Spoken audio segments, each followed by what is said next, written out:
Sejam bem-vindos a mais um vídeo da Academia Astrológica. Eu sou o Nando Hanner, sou astrólogo há 15 anos, sou psicanalista junguiano, trabalho com terapia astrológica e toda semana a gente vai conversando sobre astrologia aqui, tanto da parte de previsões, né, de ver o que está acontecendo a cada semana e a cada mês no nosso dia a dia, como também aulas conceituais, né, as ideias, né, a gente vai discutir aqui conceitos da astrologia como o tema do nosso vídeo de hoje, que é: quer saber como escolher a data de nascimento do seu filho? Esse é o tema do nosso vídeo aqui, é o título do nosso vídeo, a gente vai desenvolver essa ideia aqui.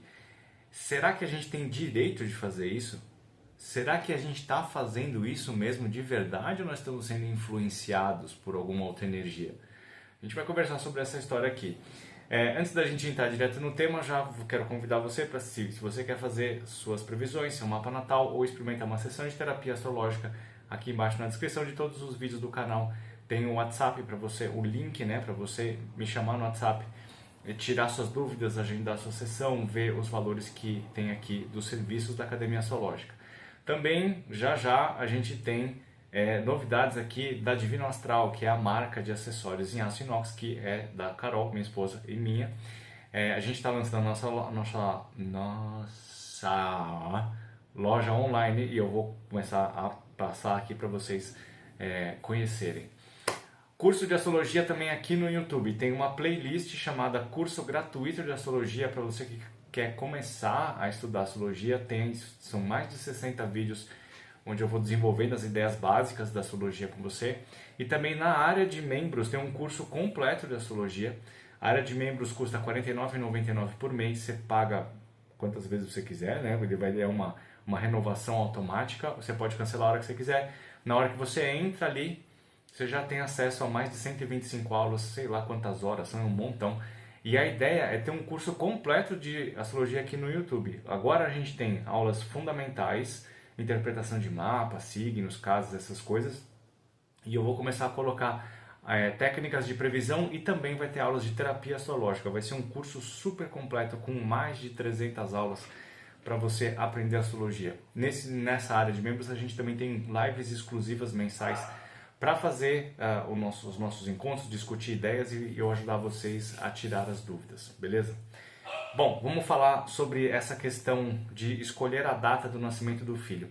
Tem muita gente que se preocupa com isso, e isso é um tema que é bastante recorrente, tanto quanto as pessoas escolherem o local em que elas vão passar o aniversário para elas terem um ano X ou Y.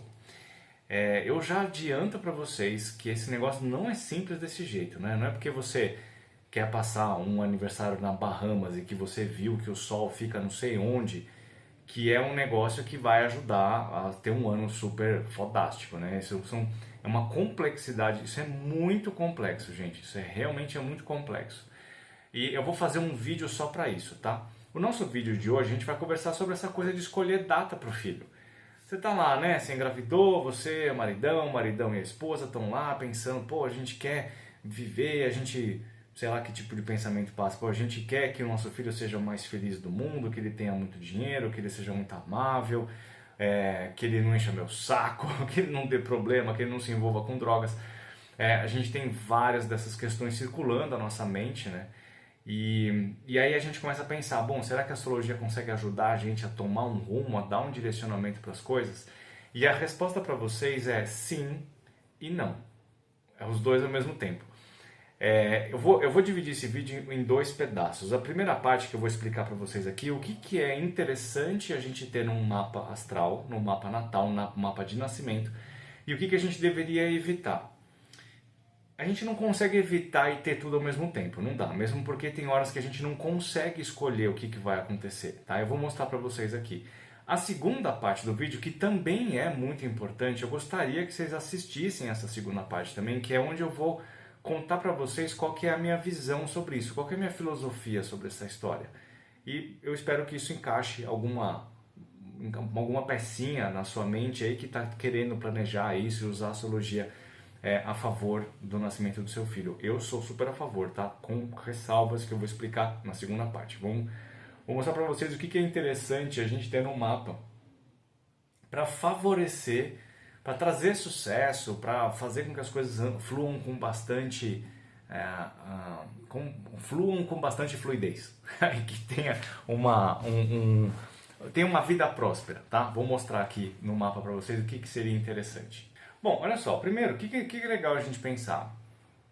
Aqui, como eu falei curso no começo do vídeo para vocês, aqui na playlist Curso Gratuito de Astrologia, tem uma aula sobre estados cósmicos. O que quer dizer estados cósmicos? Os planetas ficam mais fortes ou mais fracos, ou eles se comportam de uma forma mais benéfica se eles estão em determinados signos, ou eles se comportam de uma maneira mais complexa, mais difícil, eles têm um desenvolvimento mais complexo se eles estão em outros signos.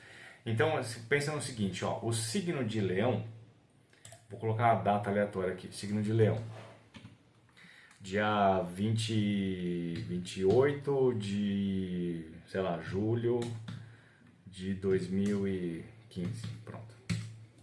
Então, ó, o que eu tenho aqui, ó, o Sol, ele simboliza a nossa força vital, ele representa a nossa consciência, o nosso desenvolvimento, é quem eu quero me tornar quem eu quero ser quando crescer, tá? De uma forma absurdamente resumida, tá? Só quero explicar para vocês essa posição. Quando você tem um planeta colocado no signo do qual ele pertence, a gente fala que isso está em domicílio, tá? Ele está agindo domiciliado, o que quer dizer que ele potencialmente pode se desenvolver para o lado mais positivo das coisas. É como se ele se sentisse em casa, ele está à vontade, tá? Então ele tem potencialmente, ele tem maior chance de se desenvolver e executar ou vivenciar as melhores características daquele signo. O Sol fica muito bem no signo de Leão, tá? Só que ele não fica só bem no signo de Leão, ele fica bem também na casa 5.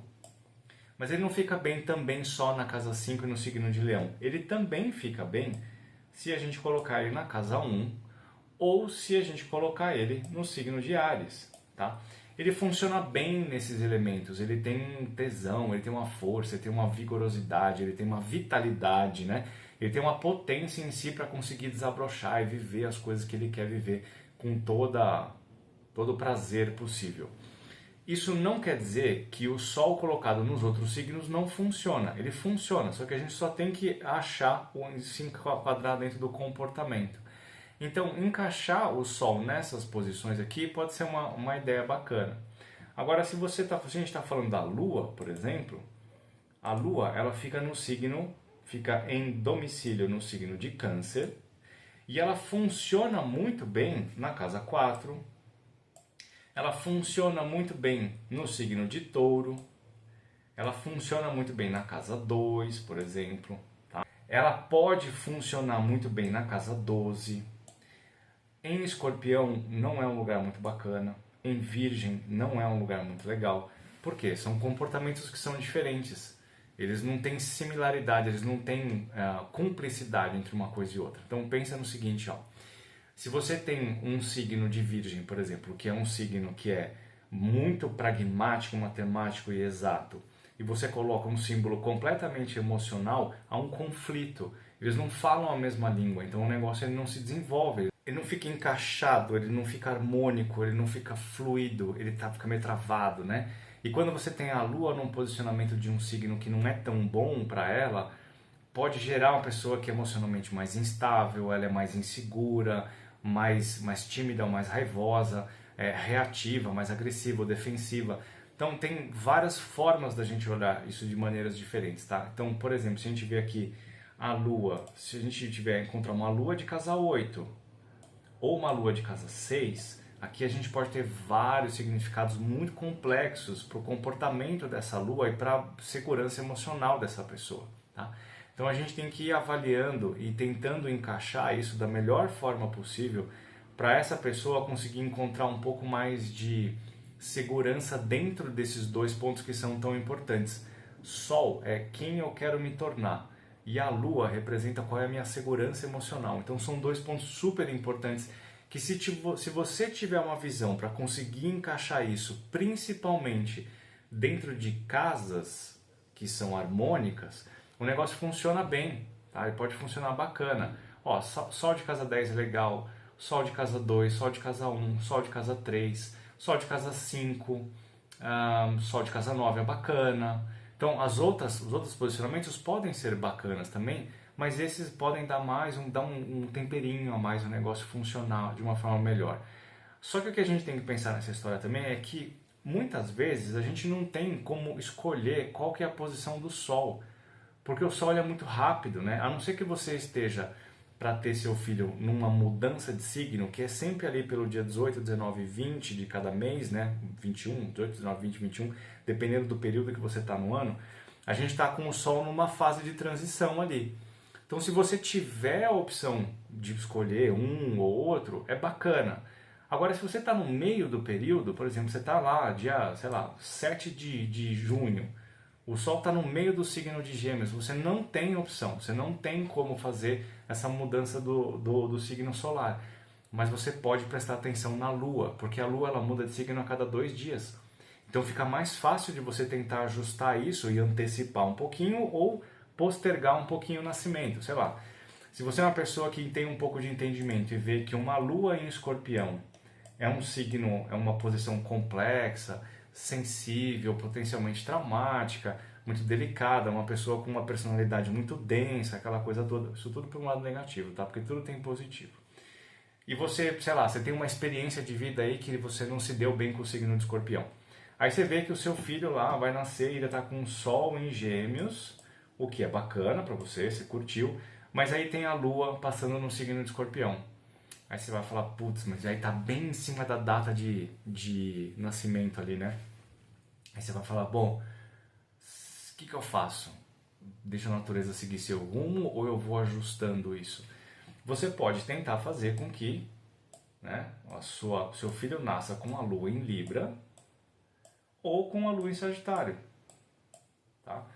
Isso vai depender, você tem que olhar, você tem que ter um astrólogo que olha para você e veja o posicionamento desse signo, aí você fala pro seu médico, se ele for com a cabeça aberta, que nem o nosso médico tem, né, o meu da Carol, quem não sabe, a gente está esperando um filho, né? Então o nosso médico tem a cabeça super aberta, a gente fala, isso aqui para cá, isso aqui para lá, isso aqui talvez não seja bacana, então a gente vai tentando ajustar. Você pode abrir para o seu médico e falar, a lua em Escorpião eu não quero, a gente pode fazer 2 dias antes ou 2 dias depois.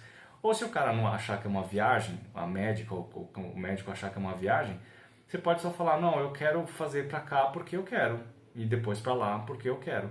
E aí você faz esse ajuste da lua, tá? Aí você tem posicionamentos que podem ser mais benéficos. Mas isso, como eu falei para vocês, é muito subjetivo. Você pode se dar bem com um escorpião e eu posso me dar mal com um escorpião. Só que se eu não entender como essa lua funciona, também não tenho muito como tomar a decisão, né? Eu preciso saber muito bem. Por isso que tem que ter um profissional te orientando, porque as coisas não são simples da maneira como muitas pessoas acham que é. Certo? Beleza? Então, se a gente consegue ajustar o posicionamento de Sol e Lua nos signos ou em casas harmônicas com esses símbolos, é muito interessante.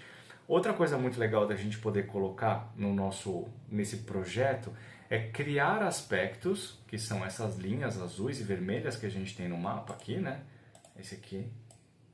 A gente pode tentar criar aspectos com planetas benéficos e especialmente ligados com aqueles pontos que a gente está olhando. Então, por exemplo, a Lua, ela funciona muito bem se ela estiver recebendo aspectos positivos de Vênus, de Júpiter, que nesse caso aqui, nesse mapa foi aleatório, tá? Isso aqui, nem sei que mapa que é esse aqui. Eu chutei, né? Eu não fiz um cálculo específico para isso, ele só apareceu. Então a Lua recebe aspectos positivos de Vênus e Júpiter e ela também funciona muito bem de forma harmônica com o planeta Netuno. Isso é muito bacana, tá? Isso pode ser muito bom. Se conseguir colocar ela em umas posições que recebam essa energia positiva, tanto de um sextil quanto de um trígono, é bem interessante. O Sol já funciona um pouquinho diferente, ele é mais harmônico com Marte, com Saturno, com Urano e até mesmo com Plutão. Eles funcionam de uma forma mais direcionada, mais construtiva. Eles ajudam o Sol a ficar mais poderoso, mais intenso, se eles estão ajudando dentro desses aspectos, tá? Esses planetas e essas combinações de aspectos também dependem muito do contexto de vida de cada pessoa. Porque, por exemplo, Netuno é um planeta de espiritualidade. Se você coloca ele fazendo um aspecto positivo com a Lua, e essa pessoa tem Lua em Capricórnio, Sol em Virgem de casa 6 e o ascendente em Touro, por exemplo, o ascendente em Áries, pode ser que o negócio não funcione muito bem, porque a pessoa não tem essa habilidade de desenvolver a espiritualidade. Ela vai ficar mais focada no material. Então esse trígono aqui pode não ter muita utilidade. Agora, se for um monte de elemento água no mapa, pode ajudar pra caramba no desenvolvimento artístico, mediúnico da pessoa. Bacana? O que eu gosto, o que eu sugeriria para evitar? E ó, mais uma vez, assiste a segunda parte do vídeo, tá? Porque eu vou explicar por que eu tô falando essas coisas aqui pra vocês. O que eu gostaria de evitar? Sol e Lua de casa 8. Sol e Lua de casa 12. Tá? Essencialmente, as casas que eu evitaria ter esse tipo de posicionamento é casa 8 e casa 12. Por quê? São duas casas que são psicologicamente muito densas, muito complexas, que trazem uma personalidade muito densa, com muitas emoções, com muitos questionamentos, com muitas dificuldades. Eu tentaria evitar esses posicionamentos, tá? É irremediável, tem que se cair ali é o fim do mundo? Não, não é. Tem muita coisa positiva dentro dos dois, mas é um trabalho muito árduo ao longo da vida que, se não for bem orientado, pode gerar alguns problemas a longo prazo, tá? Outras coisas que eu gostaria de evitar: planetas geracionais e o Saturno no ascendente. No ascendente, tá? No ascendente, na casa 4 e na casa 6. Tá? Bom, casa 8, lógico, também, né? Bem na entradinha aqui. Por que eu não coloquei casa 12? Eu vou explicar isso para vocês depois. Esses 4 pontos são muito densos. Eles são super importantes e fundamentais. Se a gente coloca muitos planetas geracionais aqui, ó, por exemplo, vou pôr um Saturnão aqui, ó, bem na entrada da casa 6. A gente está pensando em questões de saúde. Se eu ponho aqui, por exemplo, ó, um Netuno bem na entrada da casa... Então, vou pôr Plutão. Um Plutão bem na entrada, bem em cima do ascendente aqui. Isso aqui pode representar ameaça bem no momento do nascimento, né? A criança pode nascer com problemas, a mãe pode ter problemas e a criança morrer, ou a mãe morrer no parto. Pode ter uma série de coisas complicadas acontecendo com Plutão no ascendente, tá? Agora, este ponto aqui para mim é mais fundamental, é a casa 4. Tá? Por quê? A casa 4 é a nossa raiz emocional, é a nossa estrutura familiar. O ser humano, ele é completamente frágil e inútil até os 15 anos, para não falar 40. Então, a gente tem...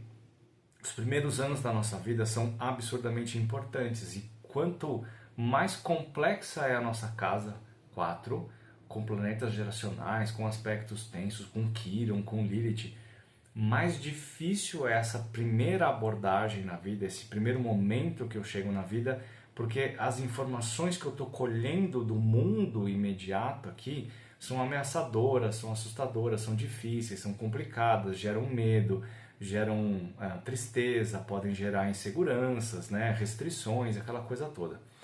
Então, eu tentaria evitar esse tipo de problema, porque a partir de uma família bem estruturada e amorosa, harmônica, um indivíduo consegue olhar para o mundo e aprender que ele pode superar as dificuldades, que ele sempre tem apoio, que ele tem um ambiente amoroso que o protege, o nutre e o direciona a conquistar a vida, né? Se você tem muitos planetas densos ali dentro, a família pode ser muito complicada, pode ser uma família com uma história muito difícil, ou pode ser pessoas dentro da família que são muito complicadas, que têm um histórico muito difícil, de violência, de afastamento, de alcoolismo, por exemplo, né? Então, é bastante complicado para uma pessoa que cresce num ambiente difícil conseguir desabrochar e virar a energia e se transformar numa pessoa diferente, tá? Esse ambiente sempre, o ambiente inicial sempre é muito importante para todos nós, então se puder evitar planetas difíceis ali dentro é melhor, certo? Se a gente puder também evitar, obviamente, aspectos tensos dos planetas geracionais com Sol e Lua. Pode ser conjunções ou quadraturas e oposições, tá? Nesse mapa aqui não tem nenhum. Deixa eu ver se eu acho um outro mapa aqui com um aspecto difícil aqui. Peraí, vamos pôr uma data aqui, vai. Então olha só, o que eu tenho aqui, ó? Neste mapa, quando eu falo de aspectos tensos com Sol e Lua, eu estou falando exatamente disso aqui, ó. O Urano, que é um planeta bem dificilzinho, ele está fazendo uma oposição com o Sol, tá? Isso aqui tem uma série de consequências para o desenvolvimento do Sol em Touro. O Sol em Touro quer ser uma figura estável, prestativa, fiel, ter uma vida previsível. Com uma oposição de Urano, que é o planeta da instabilidade, a vida dessa pessoa pode passar por várias reviravoltas aí e trazer bastante ansiedade, dificuldade para aquela pessoa conseguir se realizar da forma taurina, porque ela está sendo constantemente influenciada por uma energia diferente. Então, aspectos como oposição e quadraturas e conjunções, como ressalvas, com Saturno, Urano, Netuno e Plutão, com a Lua, o ascendente e o Sol, são melhor, se a gente puder evitar, bacana. Se não puder, a gente lida com aquilo da mesma maneira. Então, talvez seja importante entender também que mesmo que existam aspectos negativos, há uma saída, há uma fuga, né? Há uma forma de lidar com aquilo de uma maneira próspera. Só que precisa de bastante trabalho, de autoconhecimento para conseguir desenvolver essas ferramentas. Beleza? Certo? Bacana? Agora nós vamos para a segunda parte do vídeo, que eu vou explicar para vocês umas coisinhas que sempre andam pela minha mente quando a gente fala sobre isso. Bom, olha só. Vou falar primeiro sobre um ponto de vista espiritual. E eu já vou adiantar para vocês aqui, eu não sou super médium desenvolvido, eu não tenho todos os conhecimentos do kardecismo, do cristianismo, do hinduísmo, do hinduísmo todo, não tenho nada. Eu tenho a minha percepção de como isso, ou a minha ideia de como isso pode funcionar. Quando a gente começa a pensar de vou decidir quando meu filho vai nascer, quando minha filha vai nascer, aí senta você e a sua esposa e vocês começam a conversar e falam, bom, vamos definir que o nosso filho vai nascer no dia tal, a hora tal, então a gente vai marcar com o médico e pronto, está decidido, porque o astrólogo falou que aquela é uma data muito boa. Será que a gente tem o direito de fazer isso? Melhor ainda, será que nós estamos fazendo isso intencionalmente? Pelo que eu entendo da espiritualidade, se nós somos espíritos encarnados, antes da gente fazer essa descida para cá, a gente traça um plano de existência, certo? E dentro desse plano de existência existe a conexão com outras entidades que também estão no plano de existência dela. Quem garante que a sua decisão, junto com toda a dinâmica do corpo médico que está te ajudando, não é já uma influência de todas as entidades dentro de um plano de uma incorporação? A gente não sabe disso, né? E mesmo se for assim, será que a gente tem direito de antecipar alguma coisa ou postergar a outra coisa? Será que isso funciona dessa maneira simplista de que nós temos o poder de decidir quando alguém nasce ou não? Eu não sei, eu tenho minhas dúvidas, cara. Eu com essa experiência que a Carol e eu estamos tendo, definir o dia e o horário de nascimento do Theo é uma coisa que pra gente não funciona, não tá funcionando. A gente já conversou algumas vezes nisso e a sensação não tá certa, sabe? A sensação de que nós estamos interferindo na liberdade, já estamos interferindo na liberdade dele. Então a gente sempre decidiu desde o começo de que a gente vai deixar o curso seguir. Ela quer entrar em trabalho de parto, eu apoio, a gente vai estar junto. Se chegar num ponto que ela estiver sofrendo muito, com muita dor, a gente vai para cesárea, senão a gente aguenta o parto normal. A gente vai deixar a vida mostrando pra gente que caminho que isso vai seguir. Eu acho que isso é da minha posição, acredito que isso é uma decisão mais respeitosa com essa entidade que está para chegar aqui. Obviamente, se você está com questões de saúde, se o bebê está com questões de saúde, se existe ameaça à vida, então aí já não tem muito o que fazer dessa questão de escolha. Tem que ir fazer e pronto, vai e faz a cesárea, né? Então, esse ponto de vista para mim funciona muito desse jeito, do respeito a liberdade dessa próxima entidade que está chegando, certo? Quero saber o que você pensa a respeito disso. Coloca aqui embaixo, porque isso é uma discussão que pode levar, um tempão. Acho que vai ser interessantíssimo a gente conversar sobre isso aqui no canal. Então põe aqui nos comentários e lembra que eu vou comentar isso aqui depois. Eu vou ler os comentários de vocês e vou responder no próximo vídeo, tá? Agora tem uma outra coisa que é importante da gente pensar, que diz respeito à questão astrológica. A gente pode escolher 500 coisas diferentes, né? A gente pode querer escolher 500 coisas diferentes, né? Pode, eu não quero gêmeos, ou eu quero muito gêmeos, eu não quero uma lua em Sagitário, ou eu não quero um ascendente X, não sei o que. A gente pode ter essa demanda muito grande, tentar escolher essas posições por uma série de motivos. Pode ser porque você não queira ficar incomodado com aquilo, pode ser que a experiência que você tenha tido com pessoas de signo X ou Y tenha te magoado, tenha te deixado irritado, tenha te deixado frustrado, então você coloca dentro dessa imagem, né, desse signo, dessa energia, toda a experiência emocional que você teve. E isso não quer dizer quer dizer que seja verdade para todas as pessoas. Muitas pessoas que têm sol em peixes são maravilhosas. Muitas pessoas que têm sol em peixes são absurdamente podres. Depende muito do contexto de vida de cada um. Então, a primeira coisa que eu te falo é abandona os preconceitos. Porque se você viver de preconceito de signo, você não vai conseguir entender como funciona a astrologia e usar isso a seu favor. Mesmo porque, se você tem um signo que você não gosta, você pode ter certeza que é um setor do seu mapa que não funciona. Porque todos os mapas têm os 12 signos. Não adianta você espernear. Não tem como você apagar peixes do seu mapa. Ele está lá. E ele está interferindo numa área da sua vida. Se você não aprender a usar aquilo da maneira positiva, você não vai ter prosperidade em tudo, certo? A segunda coisa, que talvez seja a coisa mais importante que exista, é que não adianta o esforço que a gente fizer e tentar achar a melhor variável do quebra-cabeça, todas as pessoas vão ter que lidar com frustração, com decepção, com traições, com tédio, com dores, com doenças. Todo mundo vai ter que passar por isso. Quando você consegue meio que driblar aqueles pontos negativos que eu falei para você na primeira parte do vídeo, você pode diminuir um pouco a intensidade que essas situações a intensidade emocional, o impacto emocional que essas situações podem provocar no seu filho e na sua filha.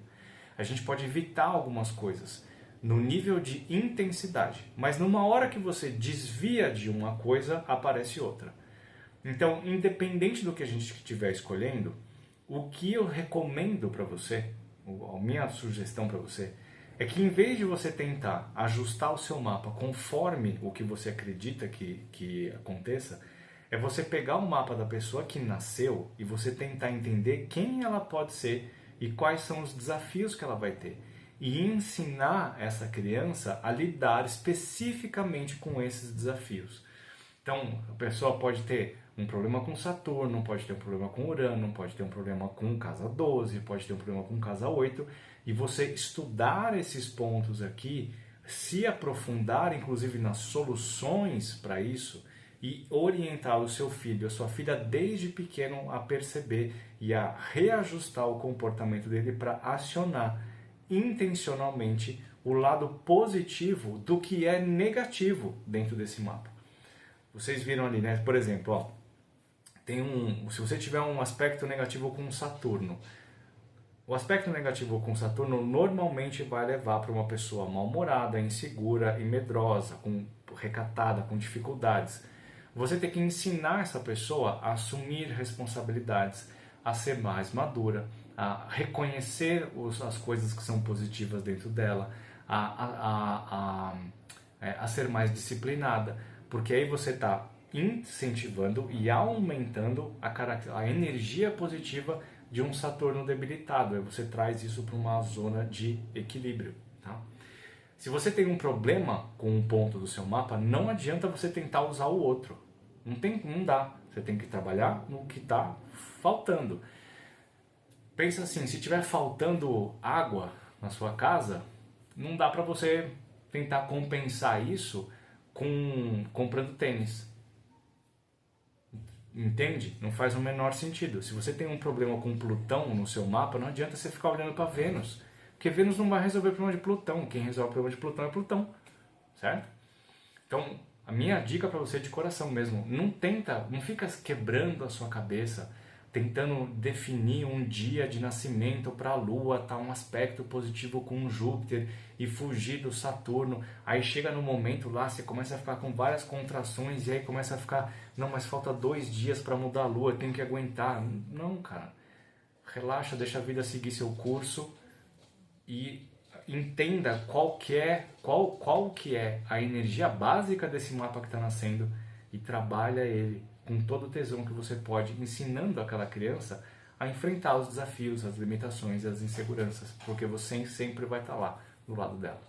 Bacana? Então espero que você tenha ajudado vocês a enxergar isso de uma forma mais real e estou aqui para ajudar vocês a ajustar esse momento de nascimento e a pensar depois, né, depois que ele vem. Porque afinal de contas, a hora do nascimento é a hora do nascimento. E depois você vai ter que lidar com aquilo por 60 anos, meu. Você tem tempo pra caramba. Então não é aquilo que vai definir, é o que vem depois. E eu tô aqui para te ajudar com isso. Beijo, até a próxima.